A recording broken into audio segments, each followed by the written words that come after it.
Hello tout le monde, bienvenue dans une nouvelle vidéo. Alors dans cette vidéo, je vais essayer de vous partager quelques petits conseils en termes d'entraînement pour que vous puissiez progresser au maximum sans avoir trop de problèmes de blessures ou de stagnation. En fait, je fais cette petite vidéo. Tout d'abord, je voulais vous dire que c'est tout à fait personnel, c'est suite à mon expérience personnelle, à des retours que je peux avoir de personnes qui s'entraînent et de ce que j'ai pu voir aussi des athlètes que je peux côtoyer au quotidien, que ce soit des athlètes totalement professionnels ou des athlètes un peu plus amateurs. Je remarque qui, entre guillemets, marche et ce qui est un peu plus compliqué à mettre en place. Donc voilà, c'était une petite vidéo pour vous donner 3 petits conseils comme ça que vous pourriez appliquer le plus vite possible dans vos entraînements pour essayer de progresser un maximum. Donc voilà, je vais vous donner mes 3 petits conseils. Alors conseil numéro 1, c'est d'investir dans quelque chose comme ceci. Donc c'est une ceinture de fréquence cardiaque, que ce soit que pour vos entraînements en course à pied ou en vélo. C'est vraiment quelque chose qui est pas si cher que ça. Au final, on peut en avoir bien sûr de tous les prix, il y en a des différentes gammes de prix, mais c'est vraiment un outil qui permet de voir au quotidien comment on sent, et c'est vraiment dans l'objectif en tout cas de ne pas dépasser certaines zones de fréquence cardiaque en endurance. Donc ça c'est vraiment, je trouve, un achat super intéressant à faire, parce qu'aussi au quotidien on voit si on a assez récupéré ou pas assez récupéré. Par exemple, ça qui fait très chaud dehors, on voit ces pulses qui augmentent, et c'est vraiment un indicateur assez intéressant pour garder ces endurances assez calmes, de planifier vos zones. Pour ça, je vous conseille vraiment d'avoir un coach qui va pouvoir vous faire quelques tests et vous permettre aussi de planifier vos zones d'endurance. Mais voilà, je trouve que c'est vraiment un outil super intéressant pour progresser de la manière la plus intelligente possible. Alors le deuxième petit conseil que je vais vous donner, c'est en tout cas un site en fait que j'utilise assez régulièrement. Je vais vous montrer en même temps à quoi ça ressemble. Donc en fait c'est un site que j'utilise souvent. Il y a 2 sites que je vais vous présenter. Donc le premier site, c'est ici Tinman Running Calculator. En fait c'est un site qui permet d'avoir des zones d'allure en course à pied en fonction d'un record qu'on a fait précédemment. Donc en fait ici on peut rentrer dans le site de la distance qu'on a fait, notre record qu'on a fait, des valeurs qui vont pouvoir ensuite se transposer ensuite en valeur pour les entraînements. Donc ici on a différentes zones, et en fait j'utilise beaucoup ce calculateur dans un souci aussi de comparaison, même si c'est pas l'idéal de se comparer tout le temps avec les autres, mais ça nous permet surtout de pouvoir, quand on a des idées d'entraînement qu'on vole entre guillemets des athlètes élites, de pouvoir comparer en fait quelles sont leurs intensités, parce que souvent on voit des entraînements super intéressants, super impressionnants aussi. D'ailleurs j'avais un exemple que je vais vous montrer ici, avec par exemple un entraînement de Eliud Kipchoge qui faisait 5 fois 2 km et 1 km vers plus ou moins 2,52, 2,50, et en fait ça permet de remettre en perspective en fait ce qu'est pour lui ces allures là.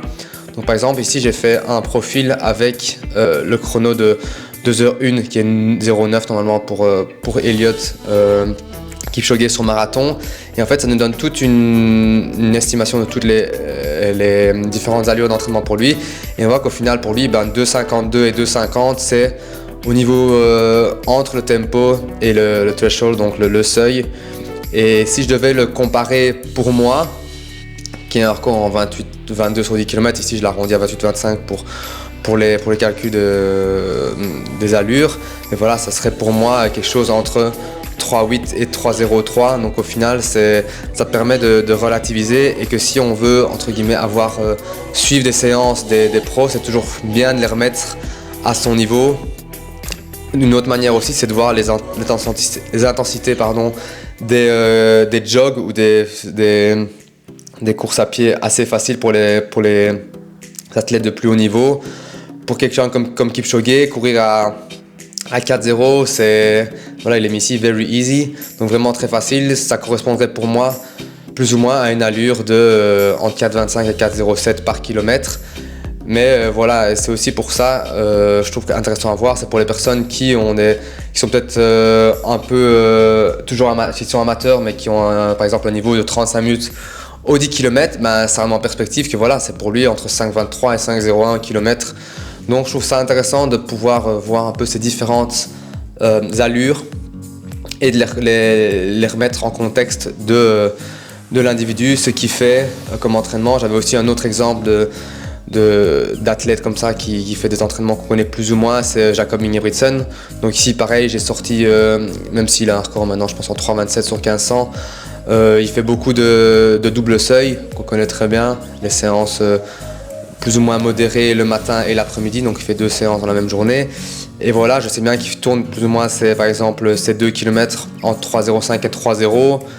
Ces 1000 qu'il peut faire aussi vers 2,55, 3,0. Ou des 400 qu'il peut faire vers 2,40, 2,37, entre une 4 et une 3 ou 400. Mais voilà, pour lui, ça reste quand même des ordres d'allure vers ici. Et quand on la correspond, pour moi, ça reste quelque chose de l'ordre ici, entre 3,23 et 2,59 km, ce qui reste quand même pas des allures super élevées pour mon niveau. Mais voilà, si on recompare encore une fois avec quelqu'un qui est d'un un peu plus faible niveau, voilà, ça donne des allures qui sont aussi beaucoup plus faibles. Bon, voilà, c'est-à-dire, je trouve un outil qui est assez intéressant pour comparer. De la même manière, il existe aussi en vélo des données assez intéressantes à faire. Donc là, le site c'est British Cycling et dedans vous avez en fait un outil qui est Power Calculator. Donc en fait, bien sûr, c'est encore à remettre en contexte, mais pour la plupart des personnes, on voit par exemple des Remco Evenepoel qui donnent des fois quelques données où ils sont à 200 watts de moyenne en endurance. Pour lui, 200 watts de moyenne, pour un gars qui, je pense, de ce qu'on a déjà vu sur quelques données qu'il a pu laisser de FTP, il doit avoir plus ou moins une FTP de l'ordre de 400 watts. Donc c'est encore une fois des grosses estimations, mais donc un test de 20 minutes plus ou moins vers 425 watts, donc voilà une FTP de plus ou moins 400 watts on va dire. Pour lui 200 watts c'est même pas encore c'est au milieu de sa zone 1, enfin, je veux dire c'est encore totalement en récupération. On a pu voir des entraînements qu'il faisait aussi au niveau de 390, de 400 watts qui reste pour lui son niveau de seuil totalement. Donc bien sûr c'est vraiment des exemples que je donne ici et la plupart aussi cachent pas mal leurs données, mais c'est à remettre en contexte je trouve de quels sont les entraînements que peuvent faire les pros parce que c'est clair que c'est des chouettes inspirations à prendre, mais il faut remettre en compte leur niveau et qu'au final ils en font aussi un énorme volume, donc de pouvoir faire des entraînements super intenses. C'est quelque chose que je remarque de plus en plus, c'est que les athlètes du plus haut niveau ont beaucoup de volume, mais ne font pas tant d'intensité que ça, ou en tout cas loin des compétitions ils n'en font que très peu, ils font beaucoup de seuils et quelques peut-être accélérations assez courtes, mais se mettent très rarement dans le rouge totalement, parce qu'en fait ils veulent les accumuler jour après jour après jour après jour. Et quand tu fais une séance qui te met vraiment dans le rouge, si le lendemain tu es complètement cassé et que tu ne sais pas faire le volume adéquat pour la demande de ton sport, c'est pas suffisant.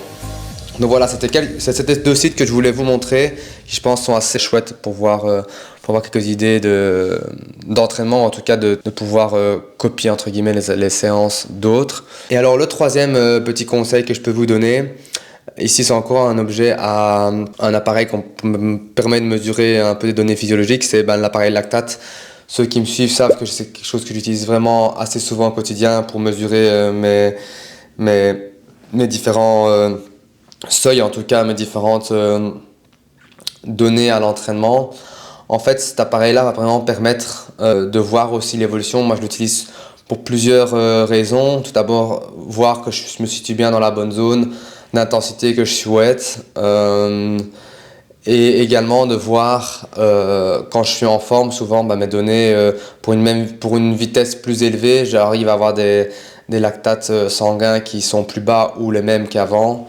Donc c'est vraiment un peu ça l'objectif. Et en fait, on imagine l'appareil lactate comme quelque chose de vraiment trop invasif ou trop un peu geek sur les bords, mais ça permet vraiment en fait physiologiquement de voir ce que notre corps fournit au quotidien, parce que je pense vraiment que passer un certain seuil en lactate, je veux dire passer les 4-5 millimoles à l'entraînement, c'est des choses qu'il faut faire assez rarement, parce que c'est aussi, au final, le lactate sanguin, ça va produire des ions hydrogène dans le sang qui sont aussi très acidifiants. Donc on le sait que c'est pas l'idéal d'acidifier très souvent son corps. Donc je pense que c'est pour ça aussi que on voit de plus en plus le modèle norvégien du double seuil ou des choses comme ça. Que ça permet vraiment de faire un certain volume à une certaine intensité sans trop devoir se mettre dans le rouge totalement et pouvoir encore une fois les accumuler. Voilà, j'espère que cette petite vidéo vous a plu. En tout cas, c'était vraiment dans le but de vous faire progresser. Surtout, c'est juste le fruit de mon expérience personnelle, mon expérience aussi que j'ai pu voir à travers les différentes personnes ou athlètes que j'ai pu côtoyer, qui m'ont dit ce qui pour eux marchait plus ou moins bien ou pas. Et aussi des personnes que je vois qui ont vite des blessures ou sont vite malades, etc. Qui, je pense, pourraient peut-être faire un peu plus de séances contrôlées et pas tout devoir tout le temps se mettre dans le rouge. Donc voilà, pour moi c'est vraiment la clé du succès dans les sports d'endurance tels que le vélo ou la course à pied, c'est de pouvoir se contrôler au quotidien et aussi d'engranger un certain volume d'entraînement qui reste, je pense, une des bases de l'entraînement et de la progression, c'est d'avoir un volume suffisant. J'espère que cette petite vidéo vous a plu, c'était un autre petit format. Si vous avez des questions ou si vous avez des réactions vis-à-vis de ça, ou votre avis concernant l'entraînement en général, ça fera un grand plaisir de répondre à vos questions ou vos commentaires en dessous de la vidéo. Merci bien, ciao, salut à tous.